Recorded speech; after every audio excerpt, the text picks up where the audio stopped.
Aw, yeah. We out here, baby. Coming at you like a statue. Welcome to the MeatDad Podcast. We got some great stuff going on today. On this week's episode. But when you meet Hunter, like you said, he is just like a pure heart of gold. I am probably one of the luckiest girls in the world. That's amazing to hear. Don't ever tell him I said that. I won't. No, he'll never hear this. We'll never tell him. Let's fucking go. Good morning. Good morning. Welcome to the MeatDad Podcast. I am absolutely thrilled to have you on. I have Lexi Pence, one of my favorite people, one of my most favorite cheerleaders, I gotta say, and I am honored to have you on. Thank you for coming on the MeatDad Podcast. Oh my gosh, it is my honor to be here. Thank you for having me. I am so stoked for you. New baby, new podcast. You've got so much going on. 2025 is going to be your year. 2025, yes, 2025, 2024. I am absolutely blessed where I am right now. Started a podcast. Like we were saying, I don't know how I got here, what we're doing, but this has been absolutely like insane. I'm living out all my dreams. I'm getting to meet so many people. You know, I got to meet you. I want to talk a little bit about that, of like how I actually met you. Oh yeah, but first, wait. You deserve this podcast. I just want to say. Okay. Voice. I feel like you should be doing voiceovers in all sorts of like movies, cartoons. Like you just have such a great voice. Like I can't believe you haven't been doing voiceovers. You know, again, just fell into this thing. So I am just figuring out voiceovers and this, and I'm doing it myself. And I'm very humbled. So I get people telling me, oh, you know, you should do this or you should do that. And I'm like, I don't know. I don't feel like but I guess apparently, yes, I got the swag for this kind of stuff. You got the Riz is what I think the kids are calling it. The Riz, Tony. The Riz. That's what I'm talking about, man. I love it. You are one of the kids, man. I see you guys on your, you and Hunter, man. You guys are always playing around on the internet. I absolutely adore your guys' relationship, man. I really do. I get a big smile on my face when I see like a post and you guys are both going to be in it. I'm like, what are they up to? What are they doing? I don't know if it's you getting Hunter to be this goofball or he is like just this goofball, but it is so fun to watch him. That's so nice of you to say. Yeah. Hunter, when he was playing, definitely not a goofball, but since retirement, he has definitely released a lot of his inner goofball. So it's funny because we've had friends for a really long time that since he retired have been like, whoa, you're actually like a lot of fun. Like old friends, like saying like, wow, you're actually fun, man. Yeah, like you're a different person now that you've retired. And honestly, like I've always seen that side of Hunter, but not a lot of people do just because baseball took so much of our time. But it's nice to see him get to embrace that full goofball. At what point in his career did you meet him? I met him towards like the latter of his career. So in 2014, funny story actually. So 2014, the year that they won the World Series, I met him at the beginning of the season. And I knew nothing about baseball. So were you a fan? Did you even know who this was? I knew like nothing. I did not know. I worked across the street from the ballpark, so I knew baseball was happening. But I was really annoyed because they always like the fans and everything always like cut into my like happy hour. And I was like, oh man, the traffic, it's going to be so hard to go out to the bars, like your coworkers afterwards. These damn baseball games, man. Baseball is in my way. But, more and more you learn about baseball, like you can see why people love it so much. But so that year when they won, I just assumed like winning the World Series for the Giants was an easy thing for them because they won in 2010, 2012, 2014. And then they went again they went into the postseason in 2016. And I was like, this is easy for them. Like, it's just an easy year. Turns out I was completely wrong. So that's just to give you like where I started with baseball. Like I knew nothing. I just thought that was just something the Giants. You're like, oh, the Giants just win. This is cool. No way, man. Me as a Giants fan, my whole entire life, I've been like, I was dying for so many years. And then, 2010, 2012, 14. Yeah. And then when Hunter when Hunter came on the team, what he brought to not only that clubhouse, but to all of us fans, it inspired all of us to like get into baseball. You know, I mean, that's so sweet. Just him being out there and just the way that he plays ball, man, and he puts it all out there on the field, and and you can tell he's a different human being on and off the field. He is focused, he is a workhorse, and he is definitely competitor, man. And then I seen him outside of this thing, and seems like Mr. Rogers, man. Like, who is this guy? You know, he's so nice. So pure of heart. Just like, you guys are just so pure of heart that I don't think it's coincidence that we've all somehow managed to come together. I agree. And I've reached out to you for a couple of things. I had a baby in the middle of this. I was going to donate some turkeys with you. You were down. So Hunter was down. He was so we're trying to connect. I know you do a lot of environmental stuff. Good excuse. Oh, baby, I know. I know you do a lot of environmental stuff with Hunter. How did you guys get into that? And like, what are you doing around the Bay Area, and how can any of us like jump in that are around here? Yeah, Hunter, when he retired, started the Healthy Planet Project, and he has always had a love and affinity for trees and the environment, and he just loves to be in nature. He loves to surf. He loves all of that. I don't know if it's like maybe all the bats that he went through. So he's like, oh man, I really got to give back, So his dream has always been like a Johnny Appleseed, where he wants to plant as many trees as he possibly and humanly can. And then turns out like you just can't do that. So when he retired, he made a pledge to the city of San Francisco and the Bay Area that he would give back as much as he can for as long as he can. And basically planting trees, restoring the some of the nature preserves around here, and helping heal the bay and cleaning up trash have been some of the initiatives that he's taken. I just kind of help. This is all Hunter's passion, and I just sort of help facilitate. I mean, I'm all about doing good anywhere, anytime. For me, it's not just like one moment, but for him, that he has such a love for it. I'm like, how can I support this? So I love that we can go into the city, pick up trash, gather with fans, gather with the community, and come together and just make San Francisco a prettier and better place. I also love that like we're learning as much as we possibly can about trees. Like you can't just plant trees. Like I thought I figured you just planted them and they grew. Come on. That's what we thought. We're like, we'll just go to a nursery, order a bunch of trees, and just plant them. You cannot do that. They need to be planted like the right trees in the right areas, the right time of year. Then you have to think about like maintaining the trees throughout the years. So we work with a lot of other organizations like Friends of the Urban Forest. We work with Golden Gate Park.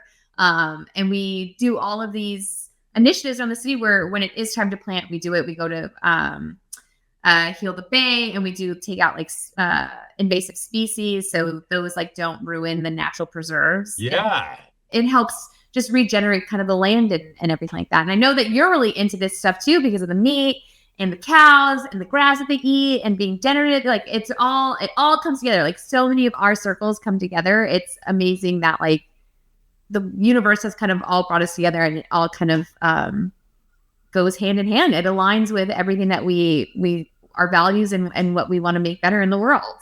I agree. And a lot of this came, Hunter had a little bit of a passion for it. And the stuff that I've learned being a social media content creator, it's drug me down these alleys of like, what is really going on? What is this? And now I have, 5 million followers. So I feel it's now my place I'm not just going to sit here and just collect clout, man. What I want to do now, I'm like, all right, these people started following me. Guess what?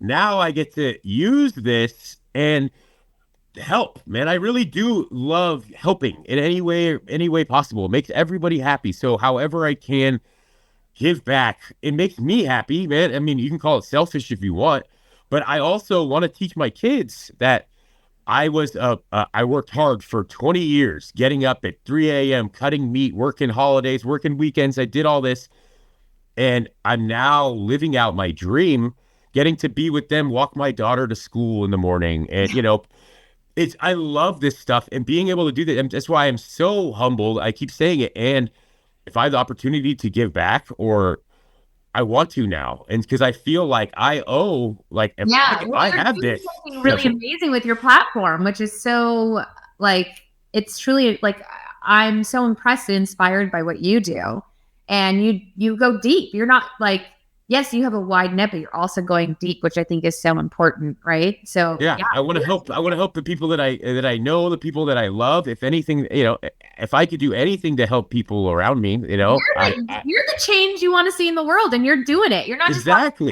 You're walking the walk too. It's really cool to see. And Hunter and I hope that we can be just a small amount of what you're giving back. Oh, come on now. No, we're trying our best. We're connecting. I know it. We're gonna create some big things together, especially in the Bay Area.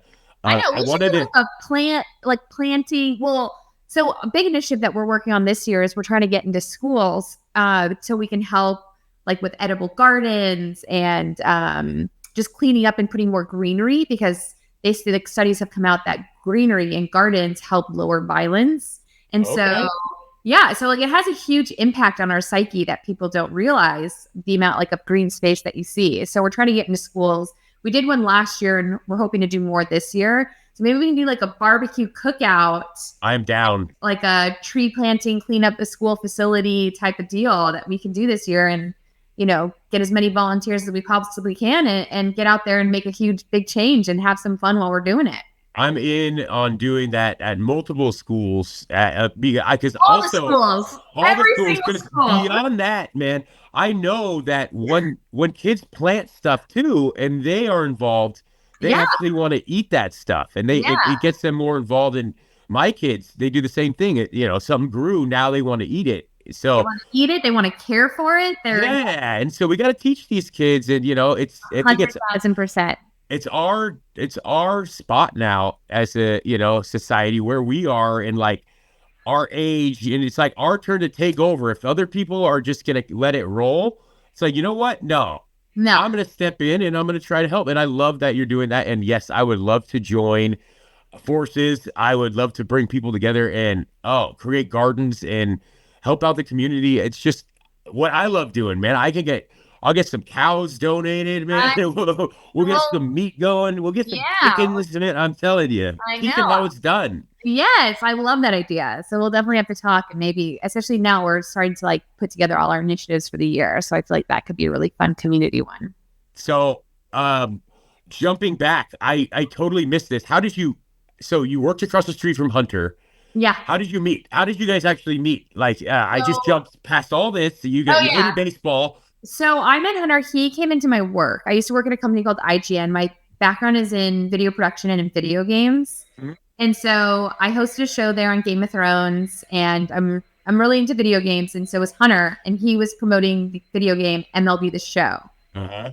I was producing the live stream he was on, and he came in, and I was like showing him around the office, getting him mic'd up, putting powder on his face, because that was when, gosh, this is really dating me, but that was when 4K first came out. Do you remember that? That was a thing? 4K. Yeah. I was like, whoa, this is so sharp, right? It was. Hey, very sharp. Very sharp. So I was like, trust me, you're going to want powder. And so he came in, and so we just started talking. He asked me out like 20 times that day, and I was like, absolutely not. Like, you're a professional baseball player. The only person that stands to get hurt here is me. I was like, this is not going to happen. Uh-huh. And he was just so consistent, so persistent that he wore me down. And finally I was like, all right. And I went out. I made it very convenient for myself. I was like, you have to meet me somewhere by my house. You have to like, you're like, no, I don't think this guy is serious. I think this is just like, what is going on here? His face is all over the city. Mm-hmm. I'm like, no way. But when you meet Hunter, like you said, he is just like a pure heart of gold. I don't know how I got so lucky to get such an amazing, like, his success aside, he is truly just an amazing human. Like, when we go on our walks in the morning with our dog, like, he's picking up trash on the street. He says hello to everybody. Like, he is just truly a human. He walks the walk and talks the talk. And I am probably one of the luckiest girls in the world. That's amazing to hear. Don't ever tell him I said that. I won't. No, he'll never hear this. We'll never tell him. then it's going to get even bigger, you know? I mean, come on now. Everyone has to sign an NDA. Anyone that's reading this, that's the NDA you have to sign now. All right, Hunter. No, you are not as great as you really think you are. Yeah, exactly. No, he's truly an amazing guy. So I really got lucky. And then how did you guys, I had some of your amazing coffee. How did you guys get into the coffee game? Yeah, so coffee, we love coffee. I'm actually drinking one now from St. Frank's, which is right up the street from us. We love to support especially coffee shops. Okay. And when he was playing and we'd be traveling a lot, that was like how we'd go on dates because nights were a little busy. So every morning we'd go and get coffee, get some breakfast, and we started to fall in love with specialty coffee shops. And the more and more you learn about specialty coffee, the more and more you learn their impact on the world. And from the coffee seed to the earth to being transparently sourced and the whole chain of coffee, we just fall in love. And so we just love it. It really is. Wait, so you guys are drinking coffee at night? You're going on dates. In the morning. We're drinking coffee in the morning, not at night. Okay. Yeah. I wasn't sure if you were going on a nighttime coffee date. No, he's busy at night. He's working. Okay. He's playing ball. Okay. Yeah. So you're doing your morning coffee, and then we started to review coffee shops because people used to ask us where to go get coffee. And then did you do this like content creation? Okay. I started to get into content creation on my own. Perfect. I started a YouTube channel called Let's Get Lexi, and we still post there. And we started reviewing coffee shops all around the States. Anywhere there was a ballpark, we would go and review a specialty coffee shop. And so we'd be in Chicago, we'd go and check out the shops there and tell fans where to go. And then the coffee shops really started to appreciate us sending business their way. And then we met in Houston because that's where Hunter would spend his off season. In Houston, he has a baseball academy there. That's where he was drafted by the Astros. That's where all his training was. So in the off season, we would go there, and we one of our favorite coffee shops, Blacksmith. There, we met the owner, and he started teaching us about coffee and how it's sourced and its impact on the earth and all that stuff. And it just kind of, I'm telling you, when you're just meant to be somewhere in something, all of your stars start to align. Yep. So we started to learn about that, and then we became best friends with him, and we started our own coffee shop called Coral Sword, and then we started our own coffee line called Pineapple Labs, and that's kind of how it all came together. I love it. What do you have? Certain coffees, do you have different ones? Do you have different dark roast, light roasts? Do you have different ones that you've named? We do a light roast because with specialty coffee, it's really it's a very it's just the flavor. It's just how you roast it. I've seen some weird coffee stuff, they have an elephant eat the coffee and then they shit it out. Then I've never tried any of that coffee. I'm not opposed to it, but I'd be willing to try it. Hey, I'm a coffee guy. I'd be willing to try it. I'm a coffee gal, so. How did they come up with this though? My thought, you're in the coffee game. Did you ever find out? Did you find out how did they decide? I'm gonna give this to an elephant and then I'm gonna brew it. No, you don't know. You're not that deep in the game yet. I haven't talked to those farmers yet, but I feel like they're on my coffee journey soon. I feel like I'll cross paths with them at some point, and then I can I'll dig deep. I'll do the hard journalism for you. Can you see yourself selling elephant shit coffee one day? No, I don't. No, okay. I don't know if I'm really the salesperson for that or the spokesperson for elephant coffee. Yeah. But, actually, I'm never going to say never. Yeah, because you might try it and be like, oh my goodness, this is the best coffee I've ever had. Now I have to figure out a way to sell this. I'm going to say never. If anything, my time on this planet is never saying never. I love that attitude. I'm with you with a lot of that. Yeah. But, the elephant shit coffee, I'm down to try. Maybe we can, we can get to the next podcast going, and we can somehow, some way get some of this elephant coffee. I know a guy that could probably get us some. A guy. Elephant poop coffee. Okay. We just want to brew it. We don't want to mess up the brew cycle. Oh man, this has to be a whole entire thing, man. I gotta see this in real life. All right. So now we got a couple of dates going. We're gonna be planting trees. We're gonna be already. Yep, we're gonna be doing a garden. We're gonna be doing coffee. Yeah. And then maybe we could do some meat stuff, yeah. I mean, your meat stuff is so impressive. I've learned so much from your channels that like, I will say this, some of it's a little intimidating. Like I don't know what's why. intimidating. What because I try my hardest to make it not intimidating. You're amazing. It's on my end. Yeah, for sure. I mean, just some of the cuts that you do. First of all, my knives are not nearly as sharp as yours, so that's step one. Get my knives sharpened. Get your knife sharpened, definitely, and getting using the right knife for like cutting these pieces of meat. It makes such a difference. I'm on vacation, so right now, if you see, I'm in this. It looks like a hotel room. I'm in Airbnb. I'm in Truckee right now with my family, so I'm in the snow.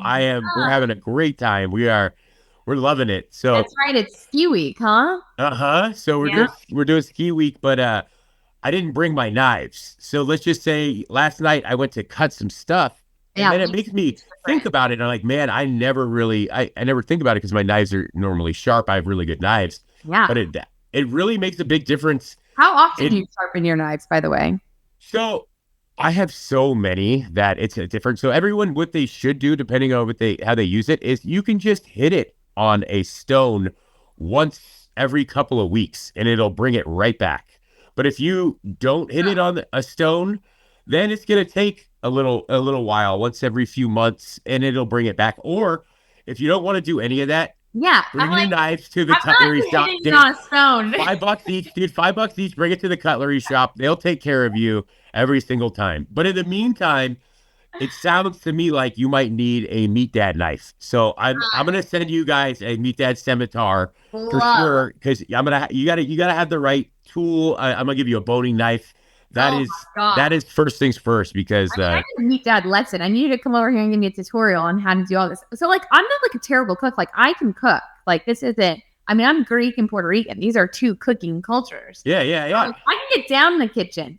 I think we talked about this. I have a mental block on some of the carvings that you do. Like, you did one video a while back on carving a chicken.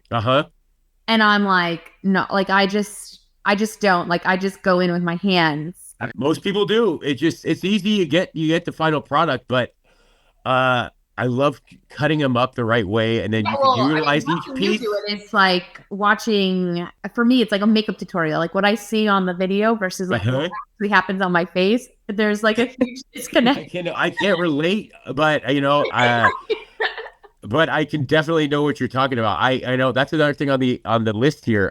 I know if we want to do a chicken class, I am down, and I try to teach people this chicken. Like, we should all go back to the whole chicken, right? If you just go buy a whole chicken, you save money, right? So you're paying, let's say, $12-15 for the whole chicken. You're paying the same for 2 boneless, skinless chicken breasts. So if you can do it and get past that fear of screwing it up, and even if you do, you still cook this stuff. It's not even the... so true. I know, but you want it to come out so perfectly, and like... And you can, a couple of practice shots... The way you cut your steaks, or like your fillets, or your, I don't know, what are the eyes? Oh, like the ribeyes and stuff. I mean, you're talking about meats of steak that like I've never even heard of before. Where I'm like, well, what? And that's the fun part, because you get to teach people, like, I mean, like, you can tell me a million things about video games and do some makeup, but it's the makeup tutorials, man. But and I can tell you a million things about, a flat iron steak, so I luckily found this niche where not a lot of people have been sharing that information. It's just been more like, we're not going to tell them, we're going to charge them money and they'll buy it. And me, I went the opposite. I'm like, you know what? Why are we making people pay all this money? I'm going to teach them, you can get this for cheaper if you do this. Yeah, so it's amazing. But like, I don't know.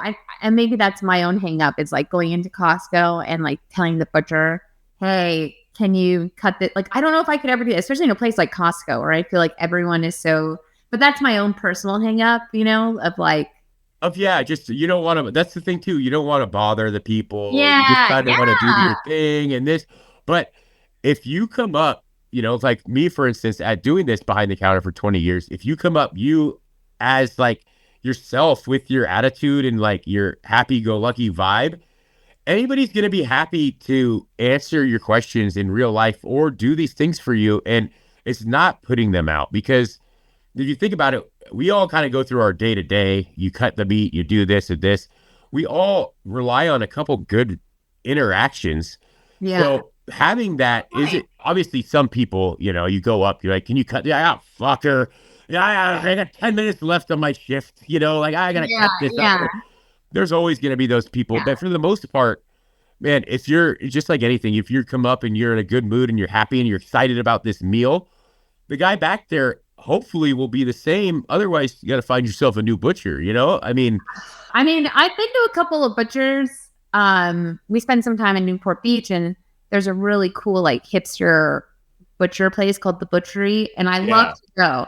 But sometimes I feel like the questions I ask, I feel like I'm bothering them, or like, and I get that they're busy, but I'm like, if they want to ask like how much, and I'm like, I don't, and the recipe will call for a specific cut, and I'm like, I don't know if this is a dumb, it's not question, or like, is this something that they do? Is this like not, like, I'll be like, oh, can you butterfly this? Is that something I have to do? Or is that no, that's something that, and that's something you should got to talk to them about, which I don't think you should feel, which people do. They feel like they don't want to bother people. I'm intimidated when I go up to the meat counter, let me tell you. And I feel like that's where we need to soften up back there, and let people feel, because it is also the way that it's always been that brute guy back there, and what's next and who's next, and the way that it's a new era though. So you go to this hipster spot, I'm sure that these people would love to talk to you about how they were able to cut this off, and they created foie gras, and they did this, because it's a passion to be able to make some of these things or do some of these things. So I don't know, some of this stuff is changing now. I think some of these old school places are starting to figure it out. A lot of these chain grocery stores that have just been like just ripping us off for years, man. I'm sick of it. So I want to get to the end of that, man. I feel like I've been digging in and showing people you don't have to buy, like, never buy anything at these places unless it's on sale, because they're just overcharging on everything all the time, And so any grocery store, if you go up and you're like, man, I really wanted steak, you should never buy anything. And like, so you're like, I was in the mood for ribeye, right? Ribeye is going to be on sale there next week or the week after or the week after. So that's why I say, like, you can switch it up, have a New York this week. I know you might have been in the mood, or when the ribeyes are on sale, collect them. And then you'll have your ribeyes, And it's just, we all get on that thing of like habit, and we're going to go, and then you just spend what you spend. At the end of the day, you're like, shit, I spent so much money on meat this month. I could have really saved. Same with lunch meat, man. One sandwich costs you $20 in lunch meat now. And so I'm trying to flip the script and show people, hey, you don't have to. Otherwise, or you buy the shitty Oscar Mayer, and then, it's real bad. It's not feeling good. It's not feeling too good going in. Yeah. It's like that Lunchable meat, dude. Not good. I know. So that's my goal, is to teach people, like, hey, you could do this stuff, and like, it's not that hard. It might take a little bit of time, but you'll be happy at the end of the day. You learned a new skill, Definitely. And you essentially did carnivore, right? I did. So I did carnivore for 30 days just to kind of. Coffee business partner is carnivore now. Completely carnivore. I mean, like, when he travels, he doesn't do it, but like, and basically when he goes home, he's bought his own cow. Tell me about like the 4 chambers of the stomachs. Like, he has, like, a cow has 4. Like, he got really deep into it. I don't know about all this. How like their saliva makes remnants, which is why it's easier for us to digest. And yeah. But tell me about your experience on carnivore, because that's a commitment. I did the commitment. So I had been feeling kind of shitty at the end of the year. It was last year. Content creation, making all the food, and just basically being a glutton. I had we got kids at the house. Just I don't have time to exercise. Just doing all the stuff. So I had heard about the carnivore diet. I was doing a podcast, and I heard about it, and I never really thought about doing it. And I heard a lot of benefits that, like, the people sleep better, their knees feel better, swelling goes down, all these random things that I didn't really think about. I'm like, oh, I seem fine. And I'm like, I'll give it a try. I'm the meat dad, dude. I should probably try this and see, and then tell people how I felt. And so I did it. The first few days were, a little weird, a little rough on the stomach. It's just everything kind of getting used to everything. I think you get kind of a sugar, detox. Yeah, all that stuff. And so you kind of go through that. But then the habit of just, I'm eating bacon and eggs, and then I'm eating steak. And then I get to a mindset of if I'm on a survival show, right? They go 30 days looking for bugs, and they're eating all this stuff, and they make it happen. And I always feel like if I'm on that survival show, I'm like, I would have it in me to make it happen. Like, I could do that. So then I'm at my house, and I'm like, I can survive on bacon.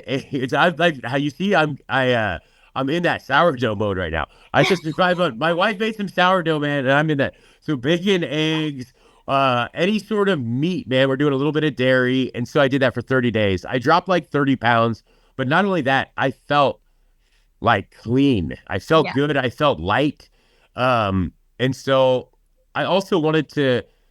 I do like vegetables. I do like fruits. I do like that stuff, and so I had this hard man, I should keep doing this, but I also want to reintroduce some of this stuff. So I slowly reintroduced tomatoes, and then I did, strawberries, and found out that tomatoes and peppers, are a nightshade, and they affect me, give me a rash. I don't feel as great. And I'm like, whoa, this is kind of cool. I figured this out. So I can still eat them, but I'll know now what'll happen to me. So I figured about a bunch of stuff during this, and then I've been on that regular American diet since. Let's just eat. We were at baseball games, football games. We're doing all.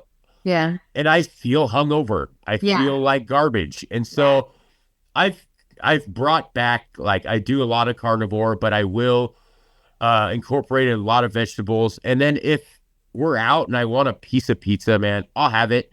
But I'm just not trying to do this stuff all the time. Like before, it's whatever's easy, or whatever we wanted to do, or whatever anybody's thinking. Now it's more we're more prepared.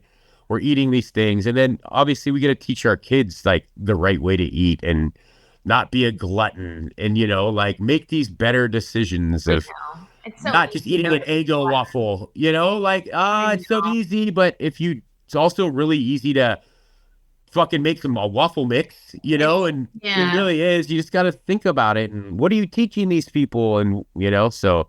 Yeah. Did your wife do carnivore too? She did not. No. I mean, so she had some other stuff, but she said at this point in her life, she did not want to give up carbs. So I understood. Respect right there. Respect, dude. Yeah. So self-awareness. So she knew. We had the 2 kids at the time, and now we had our third baby, Bo. He's 2 months old, and I think being able to, when you're pregnant and stuff, man, I don't think you should. I personally don't think you should deprive yourself. I mean, obviously, you should be healthy and not eat fucking fruit roll-ups and all this stuff all the time. But I think once in a while, you give yourself that leeway, man. And I more power to her. And so she saw me go through this. She saw that it was really good for me, and she was really supportive. Along with my kids, they've seen Daddy get a little bit more energy and feel better. And that's what our business partner David, he said the same. He loves it. It's a different life. Yeah, he was out here for All-Star Week, or the All-Star Weekend for NBA, and which was just this past weekend. And he was like, I gotta get home. I gotta get back on the carnivore, because we were just eating so much. But I will say that I love vegetables too, and I think that's where Hunter did paleo for a long time. He lost so much body fat doing paleo that the Giants were like, you have to stop because you need more fat for your to feel to get more of that lubrication. Yeah, which is crazy because you're who'd have thought? You're so healthy. He's eating kale and eggs and meat. And they're like, no, you need to. Yeah. Which is I guess you can understand for an athlete, because you gotta, if you're using these body parts in different ways, you're using them way harder than any of us on an everyday basis. So I could understand those parts. Yeah. But for me, I'm no professional athlete over here. So yeah, I did the keto.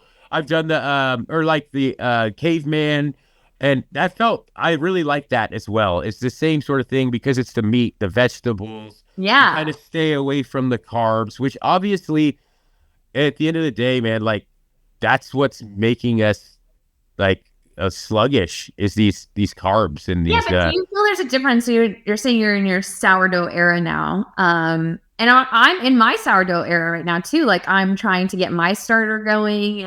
I gotta connect you with my wife. So she just got connected. She made sourdough English muffins. Amazing. Oh my goodness, man! I didn't even know how to make English muffins. She's putting them in the pan, getting the ends crispy, the nooks and crannies. Love. So yes, I can't turn that down, man. I can't. No. But don't you feel like though, like because you're making it from scratch, like I'm also like deep diving into wheat and like all that whole thing, and like maybe potentially even like milling my own wheat here.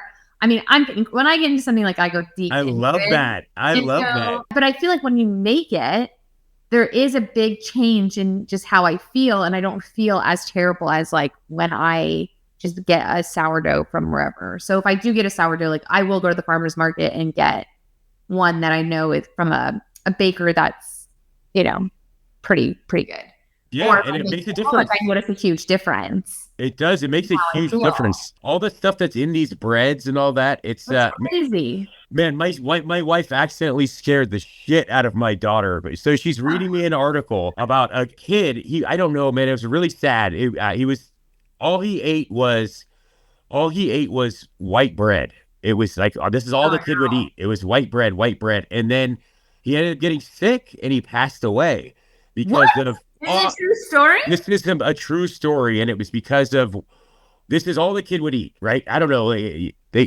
I don't want to get into like what I don't really know the story. You don't want to, I don't want to, but I just know that this is all the kid was eating, and the kid passed away. And my daughter, she's 5 at the time, overheard this, and she's like, "You can die if you eat white bread." So now all she hears and sees is white bread, you're going to die. And so I'm like, oh, Josie, I'm going to make a sandwich. She's like, is it white bread? She's like, oh, no, honey. And so, yeah, she has this thing about white bread. Yeah. And so I think, my wife making this stuff at home is helping us all a little bit because, I mean, I hope it's a fake story. I really do. But it scared the shit out of my daughter with white bread. She doesn't want to touch this stuff now. So holy cow! I mean, good for her though. She's 6 years old, man. She's like, I'm like, oh, Josie, what do you want to eat this? She's like, Dad, we should eat healthy tonight. And I'm like, okay. Right. I like that. It's like, yep. So she's learning, and I'm learning from them too, man. So. It's all a learning process, What's I'm your learning. Go-to meal then? Like, what's your go-to? Like when you've been making content all day, you've been with the kids all day, you've just been like out and about doing all the dad things and work things, and then you have to come home and make dinner for the family and yourself. What's like your go-to meal? I usually have like roast beef on. I have that on. Oh, you just have that on repeat in the I have it on the regular. So if I need this roast beef can be turned into anything, right? And so I cook it as big piece of meat. I cook it rare. So it's a pink in the middle. You can slice it, make the best roast beef sandwiches. But you can also slice it, chop it up, put it in the pan for a minute, and then throw it in a tortilla. You got tacos. Oh. And then so this stuff is it's like basically cooked to rare. So you can eat it as a beautiful sandwich, or if you just warm it for a second, it could be something else. So the go-to is having this available if you're not going to catch you slipping through the week without anything, then I got to have something. So you just take a day out of the week where you kind of meal, like just have it in just have some food, have some chicken, have some meat. And then beyond that, if there's some protein, then we can make something with that. That's usually the go. And then also breakfast, man. We can always roll to breakfast. If it's a Tuesday night and nobody's in the mood, I'll crack some eggs, make some bacon. My son likes pancakes. I'll get him some, there's other brand of pancake stuff that's now, Yeah. I mix that in. And so, I try to make it a little bit more healthy than back in the day might have been like, hey, we feel like shit. Yeah, let's order pizza again. Let's do this again, which is just, it's fine maybe once in a while, but I don't think there should be a weekly pizza night. I know. Well, pizza also not very expensive. Like, it's expensive now. It's expensive, and you're like, when did pizza become expensive? Like, when you were a teenager in college, like that's what you would eat. Yeah, pizza. I think we ordered a pizza not that long from Domino's, and I was like, whoa, this is expensive. Yeah, it's like $30 for this small pizza, and you're like, what? No. Yeah, like, what the heck? Yeah. This ain't worth it. No, it's not. Everything's expensive right now, though. It's wild. The whole world is expensive. It's so expensive. So, yeah. So, all right. So, just basically what I'm hearing is like, just keep planning ahead. I just try to keep planning ahead. And obviously, time and this. So, but if you just give yourself one day a week where you can give yourself a couple of hours. Yeah. And then just have a little bit ahead. And then it's the same with like your fruit. I'll cut up some strawberries that day. Then the kids will eat them. They're cut up. If not, they're in the refrigerator, with the stem on them. And then are they washed? Are they not? What do we have to do? And so if you have this stuff prepared, even my wife, I've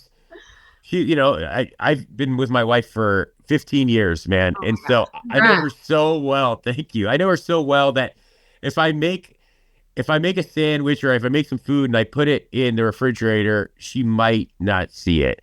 But if I put it in a package that has her name on it, she's going to see it, right? And it's just so funny that is so sweet that you put her name on it, that you know what she likes, she's going to get it. And I know she'll grab that. Otherwise, she'll open the refrigerator, she'll see a bunch of leftovers, and then she's like, I don't know. I don't really want to put this into a plate and warm it up. I don't know what this is. That's Hunter in a nutshell, which, I have, like, I don't know. I need to do that for Hunter because he's got into this weird thing about leftovers. And he's like, what, like, is this good to eat still? I'm like, when did you become such a, like, stickler for leftovers? Like, I don't know when this happened, but now he's like, is it still good to eat? I'm like, yeah, I just cooked it yesterday. Like, it's fine. You're like, what happened? What are you thinking? The guy that I met used to just like be such a savage and like eat like right off the bone. Doesn't matter if right out of the trash can, he'd be like, oh, didn't matter. Well, he learned. He learned. He knows you can't eat out of a trash can. Yeah. I guess I did it to myself. But maybe you taught him. Yeah. So now he's like, is this good to eat? And like, good. Like, will I get sick? I'm like, what? You like never like what? I don't know when this happened, but he's. All right, we're gonna make it a plan. I'm gonna teach you guys how to cut up a chicken. All right, we're gonna do that, and then I'm gonna teach you the roast beef recipe. Because just having that on hand and having that just at the house is super simple. And again, it doesn't have to be roast beef sandwiches. It's taking that and just turning it into whatever else and just having that protein and just having it. And then that's a huge like plus in your week, right? Just knowing that protein is there in the back of your. And then it's good. You also don't want to warm up like a cold steak, and then reheating a steak isn't always that great. And so the way you prepare these things, if you do it the correct way and then you slice it and then you reheat it the right way, it could all still be good. Oh yeah. Instead of Hunter looking in there and saying, what is that shit? What is that? What are you still eating that? I know. Especially because Hunter doesn't cook. Like, he does not cook at all. But he does do dishes. He's a great dish guy. Like, okay. Yeah, he's great at cleaning up the kitchen when it's all done. So I'm okay with that. You got that win. I got that win. So that's good. But he really struggles in terms of like looking in the fridge and seeing what there is to eat. So I need to do that. I need to be a better wife. What does the normal week look like for you guys? How many days are you cooking? I mean, so it sounds like you're the cook. How many days during the week are you cooking?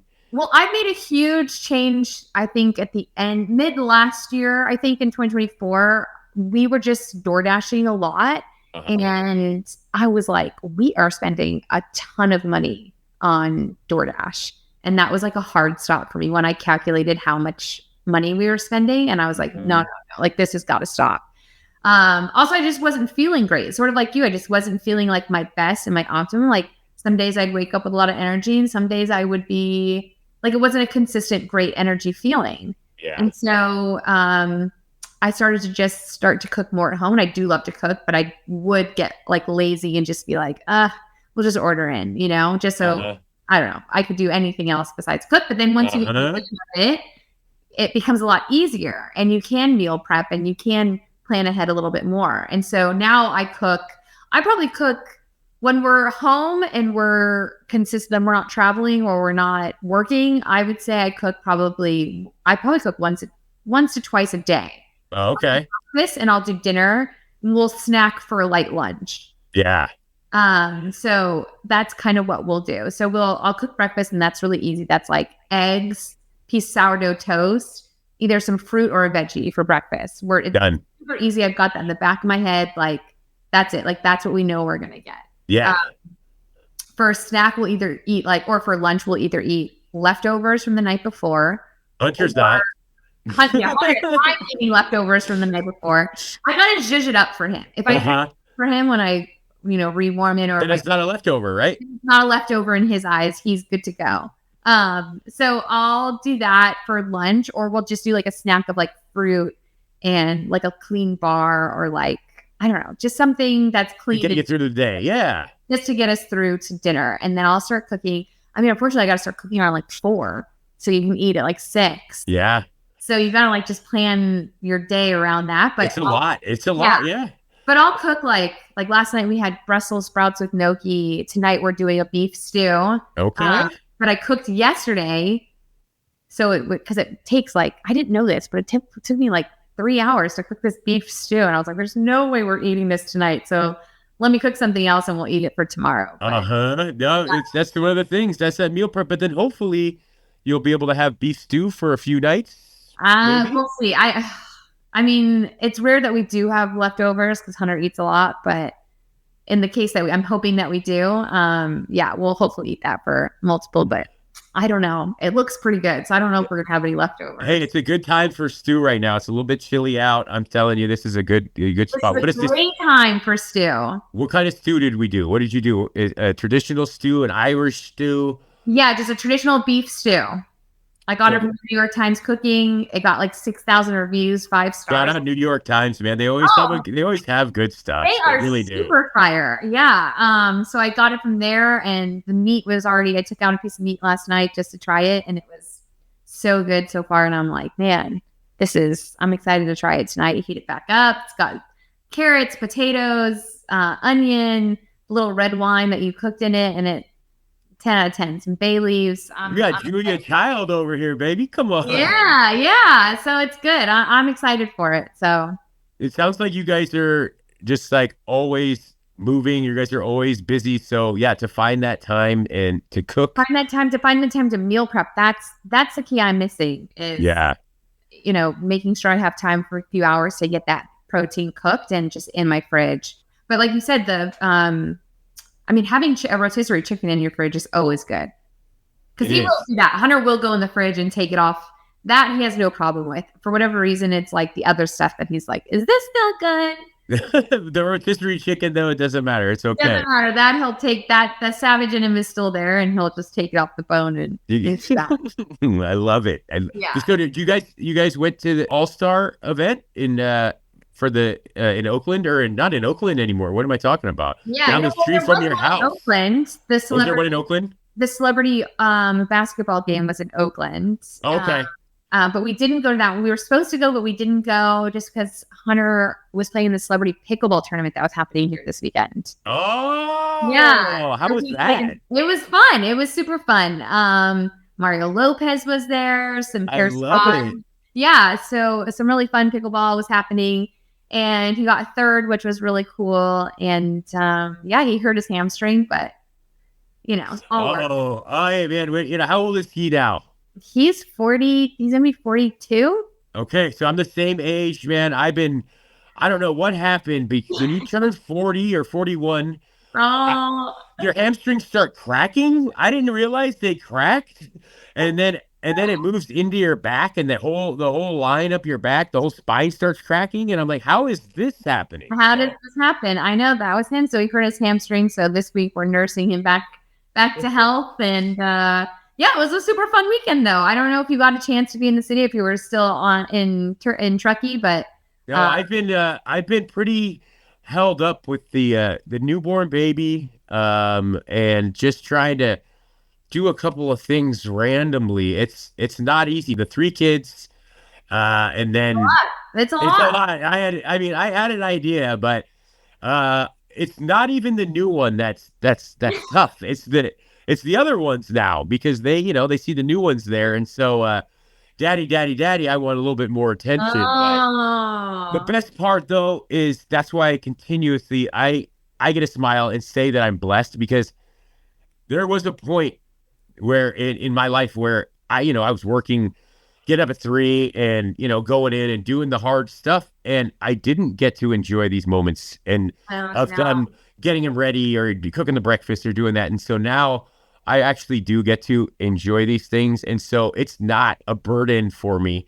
It is such a pleasurable thing. Like, obviously, the kids could get annoying, but I love it so much. I wake up in the morning, my son runs in and he's got to see me and my daughter, and they always they know I'm going to be around. It's not like I'm missing, and so it's so different. And that's why I can continue. Well, I got to meet your daughter. You did. You got to meet my daughter. Yeah. She's so fun. And and I'm a giant kid. Soul that you're like, you've got a special one there. I do have a special one, and she's a great little soul. And I love being a dad, and I love being able to, do this at home now, and now have this podcast and be able to just do random things, go to farms. And I'm in a new world, and I appreciate being here. Yeah. I mean, you deserve all the success, really. Like, you're truly one of a kind, and I'm excited to be part of your just whatever it is that you're doing. So it's an exciting time, and any support you need, we're here for it. The Pence has got you, and we're looking forward to all the commitments you're doing this year, and we're Thank here you. for it. I love you guys. You guys sent out some autographed gloves at one point for a charity event. Thank you guys for that. You guys are always there, man. I message you, you get right back to me, and I just want to say thank you, for the support that you guys have given me. It just feels good, man. It feels like, we're a community. We're in the Bay Area, baby. Yeah, this is what it's all about, That's what makes Bay Area sports so special. What I've come to learn, so. That's right. Yes. So I got to ask this. So was Hunter a avid scooter rider before or after he met you? Before. He was riding scooter way before me, yeah. Okay. And then actually it was on one of our dates that the scooter got stolen. Do you remember that? I do. It was a big deal. And that's when I was like, oh, Hunter's kind of a big deal, because it made the news headline. Restaurants were giving out free meals for anyone that had any tips on the scooter route. And I was like, whoa, Hunter's kind of a big deal in the city. I had no idea. Hunter is still a big deal. And to us as fans, he always getting on the scooter and then going to work at the ball field and being able to maybe see him before the game. That's the coolest thing for a fan, man. And just him actually saying hi and being humble, and not just I'm in my Cadillac Escalade and my windows are up and I don't want to talk to anyone before. I just got to get there, and it's and again, man, we can talk all day about Hunter because he's a sweet man, but clearly I'm biased. So I know we got to cut this, but I loved every single moment of this. I am going to get a hold of you and your team. I'm going to come cook some stuff with you. Yes. That would be amazing. I want to learn some more about the coffee stuff. I'm really interested. I want to drink some elephant coffee shit with you. You know what? I'm send a text out, and we're going to see if we can get some elephant poo over here. And then if anybody wants to find this coffee that you guys have, where can they find it? Yeah, you can find it at pineapplelabs.com. Pineapplelabs.com. Okay. And if they want to find out anything more about you, where do they go? Go to Alexis Pence on any of the platforms. You can also check out our coffee shop in Houston if you're in Houston, called Coral Sword. It's a board gaming coffee shop. It's really cool. And if you want to learn about Healthy Planet Project, just head to the healthyplanetproject.org. for all things. If you want to come in the city, if you want to, hopefully we'll have a moment where me and Tony MeatDad can come and get together for the community and do something special there. So I'm really excited for that event. So this is all going to happen. We're locking it in. This is live here on the podcast, and I'm gonna just be thrilled to do this stuff with you guys, man. I'm excited. And it's honestly truly an honor that you had me as a guest here. So thank you so much for letting me come in and pick your brain and chat all things Healthy Planet Project, the Earth, and things that we love and enjoy doing. It's been bring such a good vibe. A great time. Yeah, thank you. You bring it, and I had to. You're one of the first people I thought of. Is like I got to get Lexi, man. She brings the energy. So honored and humbled. Yeah. Thank you. No, thank you, and we'll be getting a hold of you soon, and we'll be cutting up some chickens. So thanks again, and I hope you have a great rest of your day. And thanks everyone for tuning into the MeatDad podcast, and we'll see you next time. Let's go. Hey, thank you. Thank you. Thanks for subscribing, man. Thanks for watching. I appreciate all of you. I appreciate the support. All the fans, all the followers. I wouldn't be here without you, baby. Come on. Woo! The MeatDad Podcast. Let's go!